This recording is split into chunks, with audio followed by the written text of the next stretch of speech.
We start today's program with the U.S. presidential debate. China was one of the 6 topics on the agenda for the 3rd debate between U.S. President Barack Obama and Republican candidate Mitt Romney. And the subject had gotten outsized attention throughout the previous 2 debates, as both candidates at least partly pinned America's economic woes on China. Now, Wu Haojun examines the handling of the topic. China's both an adversary. We're going to start a trade war with China. We'll also make sure that we have trade relations with China that work for us. China. From accusations of currency manipulation to intellectual property theft, the word China came up exactly 22 times, and always negatively, in the debate between U.S. President Obama and Mitt Romney last week. But in the final presidential debate, both adopted a slightly milder tone on the Asian giant. And so we can be a partner with China. We don't have to be an adversary in any way, shape, or form. We can work with them. We can collaborate with them. And we believe China can be a partner. U.S. exports have doubled since I came into office to China. Is it possible that the pair have realized China bashing won't help the U.S. out of its economic woes? The country is, after all, America's 2nd largest trading partner and largest creditor.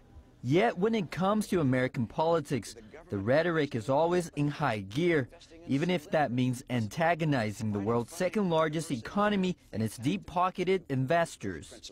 I've watched year in and year out as companies have shut down and people have lost their jobs because China has not played by the same rules. So my attitude coming into office was that we are going to insist that China plays by the same rules as everybody else.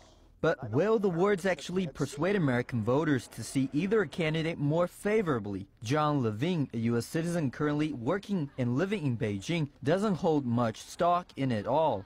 You know, in the States, everyone's so mopey. Everyone, it's the end of the world, and there's no jobs, and you know, income inequality is through the roof, and we're back to like the Gilded Age in the U.S. Still, the candidates seem to see something John doesn't. Mitt Romney prides himself on his vow to declare China a currency manipulator on day 1 of his presidency. I will label China a currency manipulator. Of course, there's no mention that by May of this year, the Chinese currency had already risen about 8% against the dollar.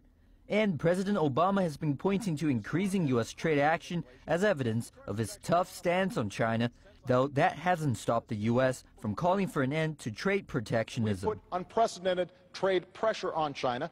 As the world watches the American presidential election unfold, it's probably best to remember this.